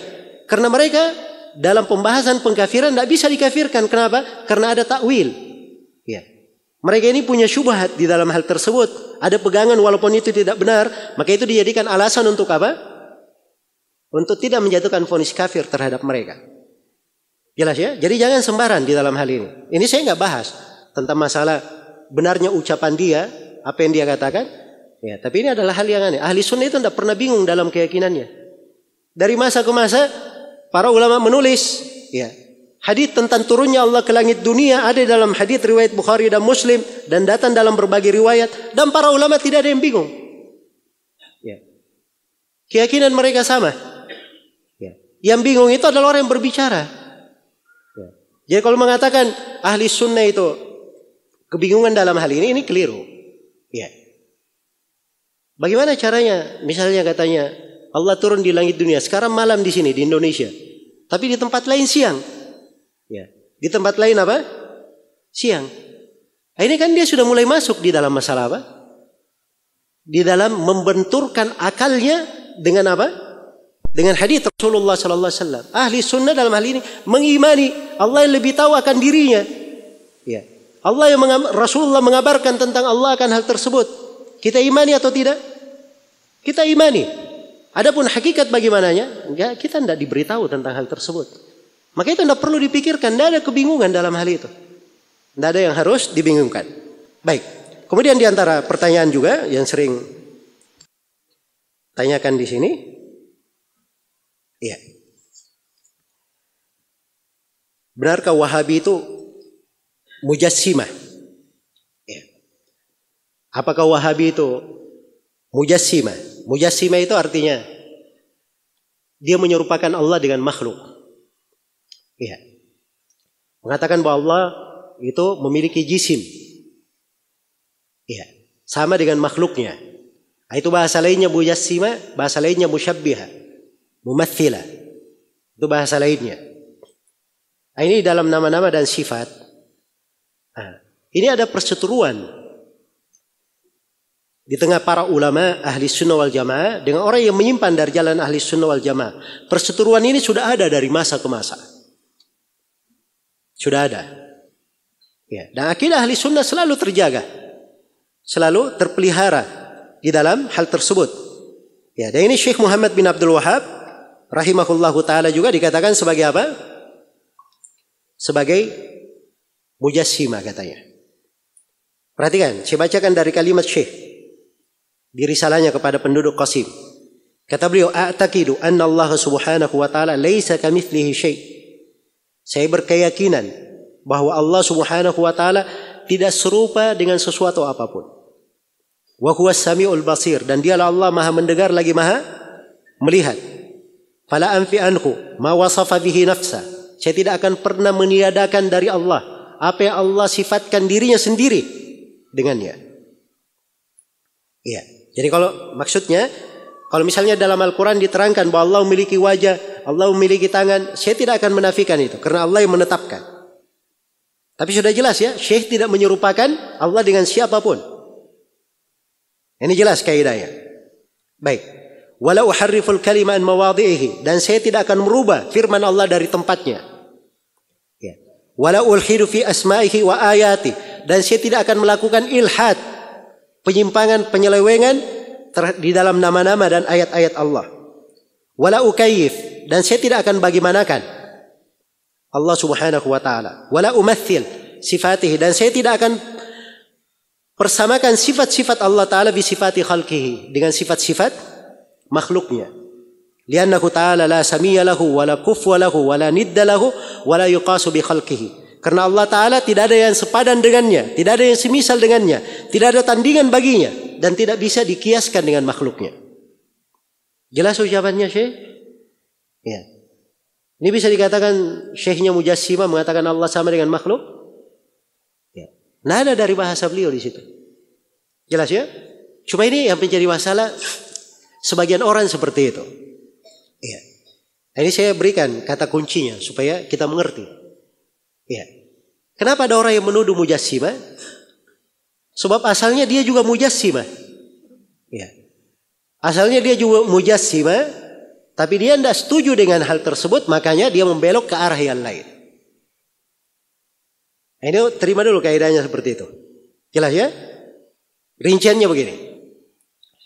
Dalam nama-nama dan sifat itu ada 3 kelompok. Ya. Ada kelompok ahli sunnah, dia berada di pertengahan. Mereka berpegang dengan ayat laisa kamitslihi syai'un wa huwa as-sami'ul basir. Allah tidak serupa dengan suatu apapun, dan dialah Allah yang maha mendengar lagi maha melihat. Jadi dalam ayat ada 2. Ya. Pertama, Allah disucikan, dibersihkan, dimuliakan, tidak sama dengan makhluk. Dan yang kedua, ditetapkan nama dan sifat sebagaimana Allah tetapkan untuk dirinya dan Rasulullah tetapkan untuk Allah. Penetapan ini adalah sesuai dengan kemuliaan dan kebesaran Allah dan pasti tidak sama dengan makhluk. Selesai ahli sunnah? Iya. Menyimpang dari prinsip ahli sunnah ini 2 kelompok. Kelompok yang pertama namanya kelompok Mu'attilah. Dan kelompok yang kedua namanya kelompok Musyabbihah. Iya. Musyabbihah ini banyak namanya. Bisa disebut Musyabbihah, Mumattsilah, Mujassimah. Jelas ya? Ini yang disebut oleh mereka ini belakangan Mujassimah. Iya. Baik. Mu'attilah ini ada 5 kelompok di dalamnya. Mu'attilah. Ada kelompok Jahmiyah, Mu'tazilah, Maturidiyah, Kullabiyah, dan Asy'ariyah. Ada 5 kelompok. Iya. Bersyirikat di dalam menolak sifat-sifat Allah. Tapi ada yang ekstrim dan ada yang menolak sebagiannya saja. Jahmiyah menolak seluruh nama dan sifat. Kecuali sifat al-wujuh, sifat ada. Nah, dia tidak berani mengatakan Allah tidak ada. Tidak berani. Jelas ya? Ya. Orang-orang Mu'tazilah dia berkata, kita tetapkan nama, kita tolak sifat. Nah, ini paling lucu nih orang Mu'tazilah. Nama Allah As-Sami', yang maha mendengar. Iya, kita tetapkan nama Allah yang maha mendengar, As-Sami'. Apakah Allah punya sifat pendengaran? Tidak, Allah tidak punya sifat pendengaran. Bagaimana masuk akal dikatakan yang maha mendengar tidak ada pendengarannya? Ya. Ini paling lucu Mu'tazilah. Jelas ya? Kelompok yang ke-3 dan ke-4, kelima ini mereka tetapkan nama, tetapkan sifat.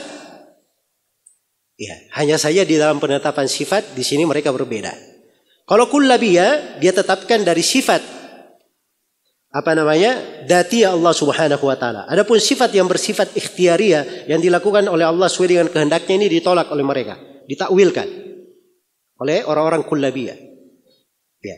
Kalau orang-orang Maturidiyah dan Asy'ariyah, mereka untuk semua sifat mereka hanya menetapkan, kalau orang Asy'ariyah dia tetapkan 7 sifat, kalau Maturidiyah dia tetapkan 8 sifat saja. Tapi mereka tetapkan nama-nama. Mereka tetapkan apa? Nama-nama. Jelas ya? Ini kelompok Al-Mu'attilah. Kalau Musyabbihah, ini Musyabbihah Mujassimah yang mengatakan Allah punya tangan, tangannya sama dengan tangan kita. Allah punya wajah, wajahnya sama dengan wajah makhluk. Ini mujassimah namanya. Sekarang ahli sunnah dituduh mujassimah. Dari ucapan Syekh tadi, cocok Syekh dikatakan mujassimah? Jauh sama sekali. Nah, sekarang tadi saya katakan, setiap orang yang mu'attilah ini, orang Asy'ariyah itu juga mujassimah. Dan sebaliknya, setiap mujassimah mu'attilah juga sama. Ya. Saya terangkan satu sudut saya. Orang mu'attilah kenapa dia mujassimah juga? Ya. Sekarang ketika misalnya Allah Subhanahu wa taala di Nabi sallallahu alaihi wasallam menerangkan bahwa yanzilu rabbuna ila sama'id dunya fi thuluthil lailil akhir. Sungguhnya Rabb kami turun di sepertiga malam terakhir. Kalau kaidahnya ahli sunnah, turun, Allah tetapkan sifat turun untuk dirinya. Kita tetapkan sebagaimana yang ditetapkan oleh nabinya. Tidak ada yang lebih tahu tentang Allah melebihi siapa? Nabi Muhammad sallallahu alaihi wasallam. Ya. Turun itu apa? Bahasa Arab jelas makna turun. Jelas ya? Bahasa Arab jelas makna turun. Hakikatnya bagaimana? Tidak ada ahli sunnah yang bertanya tentang kaifiat. Ya, sebab ini dari perkara gaib. Itu tidak boleh ditanyakan. Tetapi yang pasti Allah itu turun sesuai dengan kemuliaan dan kebesarannya, tidak sama dengan makhluk. Itu keyakinan ahli sunnah. Ya. Ini datang orang-orang mu'attilah. Wah, ini tidak boleh dikatakan Allah turun. Sebab yang dia pikir, ya seperti misalnya seseorang itu turun dari kursi ke bawah, dari rumah dia turun ke bawah. Nah, ini dia sudah pikir. Berarti asalnya dia sudah musyabbihah, mujassimah. Cara berfikirnya sudah seperti itu. Karena dia berpikir seperti itu, maka dia perlu untuk mentakwil. Kalau begitu, turun ini jangan kita artikan turunnya Allah dengan zatnya, tapi kita artikan turun rahmatnya, turun keberkahannya. Ya. Kenapa diarahkan ke situ? Sebab dia sendiri sudah mujassimah dari awalnya.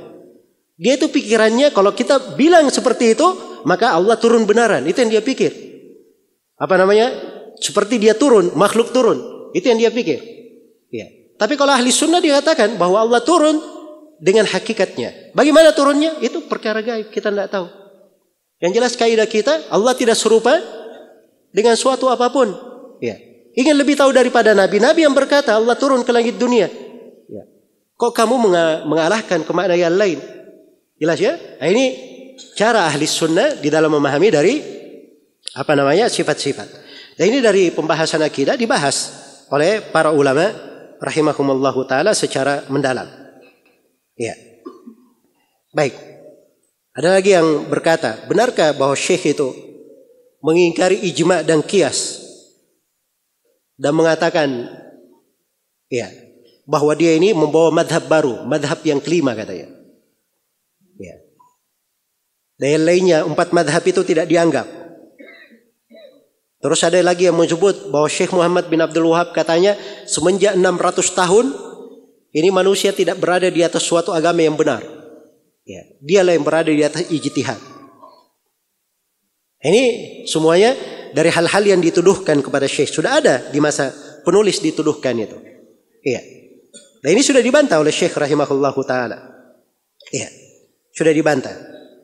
Ya, kata beliau, madhab kami fi usuluddin adalah kata siapa namanya? Kata Syekh rahimahullahu taala, ya. Atau ini dari ucapan Abdullah bin Muhammad bin Abdul Wahab, anak beliau. Ya, menjelaskan bagaimana madhab yang dianut oleh ayahnya dan diikuti oleh murid-muridnya. Kata beliau, madhab kami dalam usuluddin adalah madhab ahlis sunnah wal jamaah. Jalan kami adalah jalan para as-salaf. Ya, kami membaca dari ayat-ayat sifat hadits-hadits sebagaimana zahirnya. Ya, dan kami di dalam furu' itu di atas madhab Imam Ahmad. Dan kami tidak mengingkari siapa yang bertaklid terhadap madhab salah satu dari 4 madhab. Dan kami tidak merasa berhak dianggap sebagai ahli ijtihad secara mutlak. Iya. Dan tidak ada seorang pun di antara kami yang mengaku dia adalah mujtahid mutlak. Jelas ya? Ini pernyataan dari beliau sendiri. Ya, dan kami pelajari buku-bukunya. Syekh Muhammad bin Abdul Wahab, ya, murid-muridnya sampai hari ini, itu buku-bukunya kita baca. Ya. Dan terlihat bahwa mereka ini selalu menukil dari para ulama. Tidak ada hal yang baru yang mereka bawa. Sama kalau kita membaca dari buku-buku para ulama di berbagai madhab, dimanapun. Baik. Terkait dengan ijma itu, ya termasuk hal yang dipakai sebagai dalil oleh mereka. Demikian pula qiyas. Ya. Ini semuanya ada di dalam apa namanya? penggunaan-penggunaan yang dipakai oleh Syekh rahimahullah di dalam buku-bukunya maupun digunakan oleh murid-murid beliau. Iya. Baik. Jadi ini terkait dengan masalah tuduhan bahwa Syekh itu mengingkari ijma dan mengingkari apa? Mengingkari qiyas. Ya, serta mengaku bahwa dirinya mujtahid mutlak. Ya. Baik.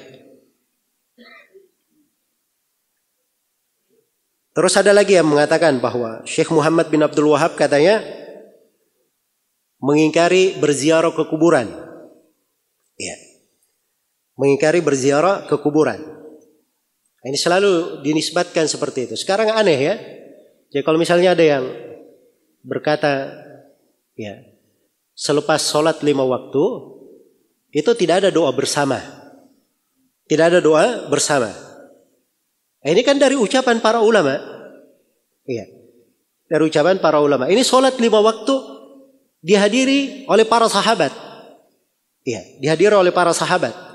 Perkara yang tidak mungkin luput. Andai kata ada doa bersama-sama, itu pasti akan dinukil dalam hadits-hadits secara terang-terangan. Dengan riwayat yang banyak. Sebab ini masalah tiap hari mereka alami. Kok tidak ada riwayatnya? Iya. Jelas ya? Jadi ketika ada yang menyampaikan seperti ini, apa katanya? Oh, ini Wahabi tidak suka berdoa. Iya. Wahabi tidak suka apa? Berdoa. Muncul lagi nanti Wahabi kalau ada apa-apa, ya. Kenapa tidak maulid? Ya. Oh, ini Wahabi tidak suka berselawat. Ya. Wahabi tidak cinta kepada Nabi. Ya. Ini repot ya kalau hal-hal yang seperti ini. Maulid itu dari dahulu para ulama ada yang melarang, ada yang membolehkan. Yang melarang mereka ungkapkan dalil-dalilnya. Jelas ya? Tapi hal yang tidak bagus. Ya, setiap kali seorang itu berselisih, maka yang menyelisihinya dia tuduh dengan apa? Dengan gelar Wahabi. Ya, makanya diperjelas Wahabi ini apa? Ya. Agar supaya kita bisa perangi bersama-sama. Ya. Kalau memang dia keliru, kita semua anti kekeliruan. Hal yang menyelisih Al-Quran dan Sunnah, itu tidak ada yang disegani dalam hal yang menyelisih Al-Quran dan Sunnah. Siapapun dia menyelisih Al-Quran dan Sunnah, maka harus dikatakan dia menyelisih apa? Al-Quran dan As-Sunnah. Iya. Baik. Di sini ada yang bertanya, kenapa semakin diserang dan semakin dijelekkan, Wahabi ini justru semakin bertambah kuat dan tersebar? Iya. Baik. Nah, itulah keberkahan dari dakwah Syekh Muhammad bin Abdul Wahab rahimahullah. Iya. Dan itu adalah ciri dari kebaikan dan kelurusan jalan beliau. Karena Allah Subhanahu wa taala berfirman dalam Al-Qur'an, "Inna lanansuru rusulana walladzina amanu fil hayatid dunya wa yauma yaqumul ashhad." Sungguhnya kami akan menolong para rasul kami dan kami akan menolong orang-orang yang beriman di kehidupan dunia dan di kehidupan ketika saksi-saksi berdiri memberikan persaksian. Iya. Dan tidak usah khawatir dengan lisan manusia menjelekkan. Ya. Lisan manusia menjelekkan. Kejelekan itu akan kembali kepada dirinya sendiri. Nabi SAW, ya, itu dicela oleh manusia. Dikatakan bahwa membawa agama baru, dikatakan bahwa beliau adalah orang yang gila, dikatakan bahwa beliau adalah seorang dukun. Ya. Tapi semuanya hilang. Ya. Karena itu Nabi SAW bersabda, "Yadhummunani mudhammaman wa ana Muhammadun." Mereka mencela saya sebagai mudammam, orang yang tercela, dan nama saya adalah Muhammad, dipuji. Allah selalu tampakkan bahwa beliau dipuji. Dan Allah firman, "Inna syani'aka huwal abtar." Orang yang mencela kamu, ya Nabi Muhammad, dialah yang akan hancur, dia akan terputus perkaranya. Iya. Jadi kalau ada yang menjelek-jelekan silahkan saja, nggak ada masalah. Tapi itu bukan hal yang baik. Iya. Bukan perkara yang menyelesaikan problematika di tengah umat. Kalau ingin berbicara dengan ilmiah, dengan data yang benar. Ya. Ingin mengungkap kesalahan, dia terangkan kesalahan itu. Ya, siapapun dari manusia, Syekh Muhammad bin Abdul Wahab maupun yang lainnya, namanya manusia. Manusia bisa benar dan bisa siapa? Bisa salah. Karena itu kata Imam Malik rahimahullahu taala, "Kullun yu'khadhu min qawlihi wa yurad illa sahib hadzal qabr." Kata Imam Malik, semuanya diambil ucapannya, semuanya ada yang diambil ucapannya dan ada yang ditolak ucapannya. Semuanya. kecuali pemilik kuburan ini. Beliau menunjuk ke kubur Nabi sallallahu alaihi wasallam. Hanya ucapan beliau saja yang semuanya diterima. Adapun yang lainnya dari manusia, siapapun dia, bagaimanapun ketinggian ilmunya, ketokohannya dalam agama, maka ada ucapannya yang diterima dan apa? Ditolak. Iya. Karena itu tuduhan-tuduhan kepada Wahabi ini banyak sekali di masa ini ya. Tapi seperti itu. Ini lagi ada yang lucu-lucu saja. Ya, ini ada yang mengatakan katanya, ini bahasanya saya baca dari transkrip bahasa dia. Ini lagi kelompok-kelompok transnasional yang memang punya dana yang sangat kuat seperti Wahabi katanya. Masya Allah, Wahabi dananya kuat. Ya. Katanya Wahabi ini sekarang gangguannya kepada kita semakin luar biasa. Dan ini sudah merata hampir kemana-mana, mulai dari Sabang sampai ke Merauke. Ya, jadi ini merasa terganggu dengan Wahabi. Ya, saya nggak tahu yang pertama Wahabi yang mana yang mengganggu dia. Ya, apa jenis kelaminnya, di mana dia tinggal, sukunya apa, saya nggak tahu. Jelas ya? Tapi di mana-mana itu kalau ada yang mengajak kepada sunnah, berpegang kepada Al-Quran dan sunnah, maka ada sebagian manusia yang pasti apa? Tidak senang akan hal tersebut. Iya. Ada sebagian orang yang berada di atas kekeliruan pasti tidak menyukainya. Tidak menyukainya. Nah, dia katakan di sini katanya ini Wahabi sudah merata di mana-mana. Hampir di mana-mana, dimulai dari Sabang sampai ke Merauke. Ya. Katanya mereka ini punya tim yang dikirim ke sana dan ustaz-ustaz Wahabi ini katanya memang gajinya mahal. Ya. Karena laporan dari mantan-mantan mereka, saya beberapa kali waktu ngisi di Bogor, katanya waktu ngisi di Bekasi, ya. Di tempat lain mantan-mantan ustaz Wahabi lapor ke saya, laporan ke saya. Ya. Katanya saya tahu kiai gajinya Ustadz Wahabi itu tiap bulan berapa? Katanya $1.500. Ya. Ditanya sama kiainya ini tadi yang bercerita ini, sampean kok tahu? Ya. Katanya saya dulu mantan Ustadz Wahabi. Ya. Jadi saya coba menjadi dai setiap bulan $1.500. Lumayan kiai. Ya. Kalau sekarang 20 juta lebih, seandainya punya 4 istri, nah itu lebih dari cukup katanya. Ya. Jadi sampai hal-hal yang seperti ini kadang sebagian orang nggak malu, kedustaan yang seperti ini dia sebarkan di mana-mana. Jelas ya? Ini dia sebut siapa saja orangnya, dari mana dia dapat dana dan seterusnya. Ya. Kalau dia ingin lihat dari pondok-pondok pesantren yang mereka tuduh Wahabi di Indonesia ini dari Sabang sampai Merauke dan memang berkembang dengan sangat pesat. Ya, di Indonesia ini karena memang orang-orang yang mereka tuduh Wahabi ini adalah orang-orang yang paling bagus nasionalismenya terhadap negerinya. Ya. Karena itu mereka ribut, nggak suka. Ya, mereka demo-demo, orang yang mereka katakan Wahabi yang melarang demo. Sana menghujat pemerintah, orang-orang yang mereka tuduh Wahabi yang menerangkan tentang kedudukan pemerintah, tidak boleh dicela dan dihujat. Dan mereka dalam hal ini itu berbicara tentang agama. Sebagaimana Imam 4 menerangkan wajibnya taat kepada pemerintah yang muslim dalam hal yang ma'ruf. Itu ada di buku-buku akidah mereka. Dan mereka ini menerangkan bukan karena ada proyek. Tidak ada. Tidak ada anggaran di situ. Ya. Tidak ada anggaran. Ya. Beda dengan sebagian orang ini. Kalau ada anggaran, Masya Allah, baru dia bergerak. Ya. Bikin program di sana sini. Bela negara, cinta tanah air. Orang-orang Salafi itu dari dulu menjelaskan. Yang mereka tuduh Wahabi ini, itu dari dulu punya kegiatan di sana sini. Di majelis-majelis mereka, isinya seperti itu. Iya. Menerangkan bagaimana yang benar. Jadi ini kadang menyusahkan sebagian orang.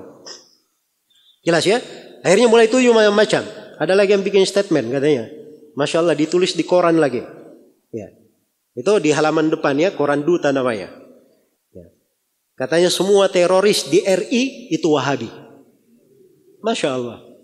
Ya. Nah, ini pertama Wahabi ini saya nggak merasa Wahabi yang mana. Ya. Dan kita dengan ucapan itu tidak tersinggung. Ya, siapa yang Wahabi? Ya, kita juga tidak tahu siapa yang dia tuduh. Kan begitu. Ya. Tapi ini bahasa-bahasa yang tidak bagus. Ya. Bahasa-bahasa yang tidak bagus. Selalu mereka permasalahkan Saudi Arabia itu Wahabi. Sampai Masya Allah ketika datang Raja Salman kemarin itu, ya saya lihat di sebagian wawancara di televisi. Ada orang dari salah satu ormas besar di Indonesia ini, Itu sampai berkata, ini kami juga perlu duduk dengan pihak Raja Salman ini. Kita ingin bercerita, kita ingin diskusi. Ya. Kenapa orang-orang kalau dia berada di sekitar kuburan Nabi dilarang berdoa ke situ? Ya. Nah, ini membuat saya ya, sebenarnya heran dengan orang-orang seperti ini. Kemarin teriak toleransi, menghargai pendapat. Nah, itu kan pendapat orang, ada dalilnya. Di rumahnya sendiri dia mau melarang. Kok kamu yang sewok? Ya. Kok bisa dia yang marah? Nggak suka di negeri dia, permasalahkan. Kalau dia di Indonesia dia bikin seperti itu, ya silahkan, itu kan urusan dia. Jelas ya? Sampai masalah pakaian orang, pakai jubah, pakai jenggot, ya, tidak isbal, semuanya dikomentari. Ya. Semuanya dikomentari. Kok bisa urusan orang dia ikut-ikutan? Orang mau pakaian apa? Sana pakaiannya telanjang, tidak menutup aurat, tidak banyak komentarnya di sana. Tapi orang bagus, pakaian jubah, dia pakai kopiah, tidak isbal, kok itu yang dia komentari? Ya. Ini hal yang tidak baik. Ya, perkara-perkara yang seperti ini pakai jubah, kita tidak menyuruh orang pakai jubah semuanya. Saya tidak pernah berkata pakai jubah itu sunnah. Tidak pernah saya berkata begitu. Ya. Orang dalam berpakaian itu yang penting dia tutup auratnya. Pakaiannya tebal, tidak transparan, bukan menampakkan aurat. Pakaiannya longgar, tidak membentuk auratnya. Pakaiannya tidak menyerupai pakaian orang kafir. Laki-laki tidak boleh menyerupai perempuan, perempuan tidak menyerupai laki-laki. Pakaiannya tidak boleh dari najis atau hal yang berbahaya. Dan pakaian itu bukan pakaian ketenaran. Ya. Yang dia ingin tampil beda dengan manusia. Kalau syarat berpakaian ada, silahkan. Mau pakai baju koko, mau pakai baju gamis, mau pakai jubah, mau pakai baju batik, ya, mau pakai baju Nusantara, istilah mereka ya. Ya. Silahkan. Ya. Silahkan. Kita tidak pernah mengurusi hal-hal yang seperti itu. Ya. Maka ini jangan dipersempit dalam hal-hal yang seperti ini. Maka perkara yang seperti ini tidak bagus. Ya.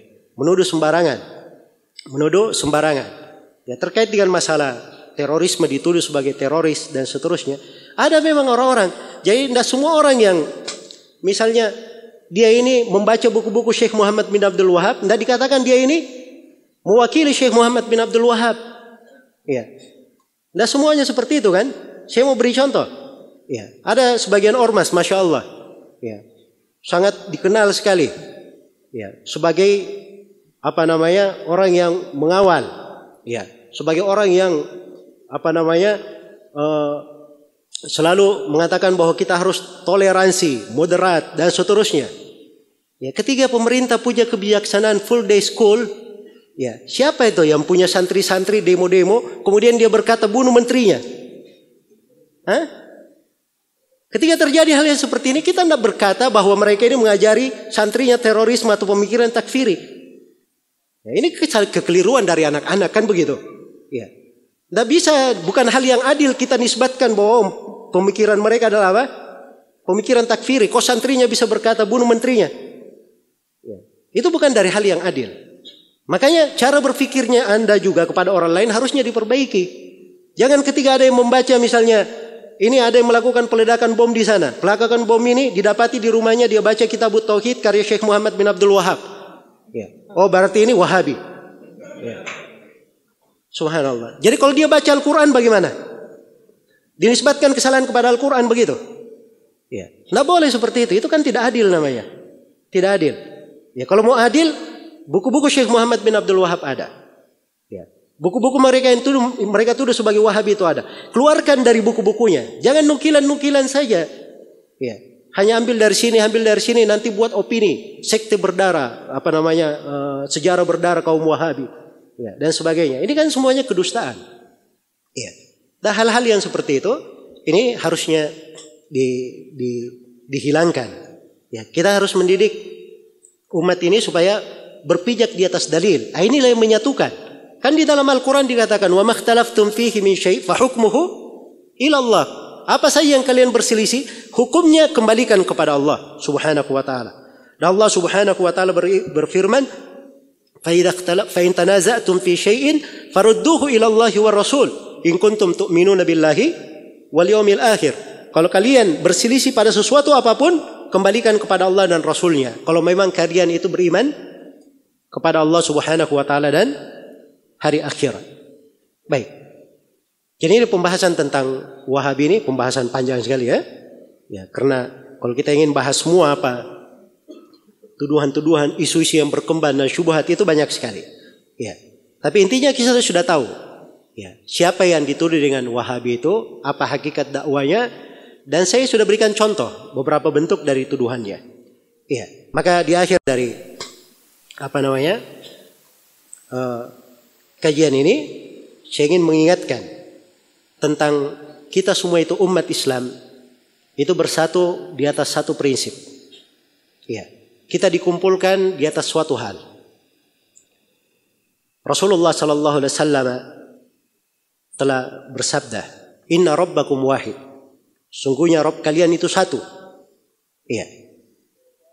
Dan ayah kalian satu. Kita semua anak turun Nabi Adam. Agama kalian itu satu. Ketahuilah tidak ada keutamaan orang Ajam di atas orang Arab. Dan tidak ada keutamaan orang Arab di atas orang Ajam. Tidak ada keutamaan orang kulit hitam di atas kulit putih. Atau kulit merah di atas kulit putih. Iya. Tidak ada keutamaan kecuali dengan apa? Dengan takwa. Ya. Maka yang perlu kita ajak umat ini adalah berpegang kepada Al-Quran dan As-Sunnah. Supaya dia kenal apa hal yang dengannya dia bertakwa kepada Allah Subhanahu wa ta'ala. Ya. Kalau kita berselisih, dibawakan dengan dalil. Ya. Dibawakan dengan bukti. Agar supaya hal tersebut bisa menjadi baik untuk umat ini. Ya. Dan kita semua harusnya selalu bersyukur kepada Allah Subhanahu wa ta'ala. Ya. Atas nikmat di mana-mana misalnya dia bisa ketemukan orang-orang yang mengajak kepada Al-Quran, mengajak kepada sunnah Rasulullah sallallahu alaihi wasallam, ya. Mendalami Al-Quran dan mendalami hadits Nabi sallallahu alaihi wasallam. Sebab itulah sumber kebaikan. Sumber kebaikan. Sekarang ini kalau ada yang mengajarkan Al-Quran dan sunnah, ya, apa dia katakan? Oh, ini kamu cuma tahu kulitnya saja, tidak tahu dalamnya. Ya. Hanya tahu yang zahirnya saja, tidak tahu apa dalamnya. Ini dia punya agama baru. Ya. Artinya dia punya apa? Agama baru. Agama ini warisan. Agama ini warisan. Iya.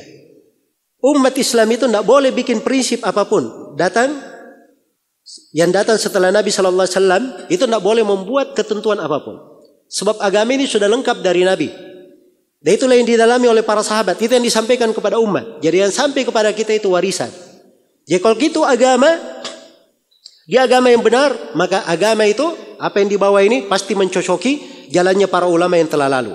Dan kalau itu adalah agama yang benar, pasti ada sumbernya dari Al-Quran dan As-Sunnah. Dan itu selalu seperti itu yang dipahami oleh para sahabat dan para as-salaf rahimahumullahu ta'ala.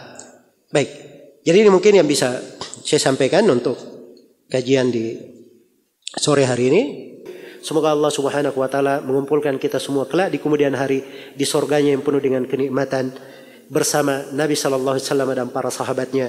Innahu waliyyu dzalika wal qadiru alaihi wallahu taala alam. Subhanakallahumma wa bihamdik asyhadu an la ilaha illa anta astaghfiruka wa atubu ilaik walhamdulillahi rabbil alamin. Wassalamu alaikum warahmatullahi wabarakatuh.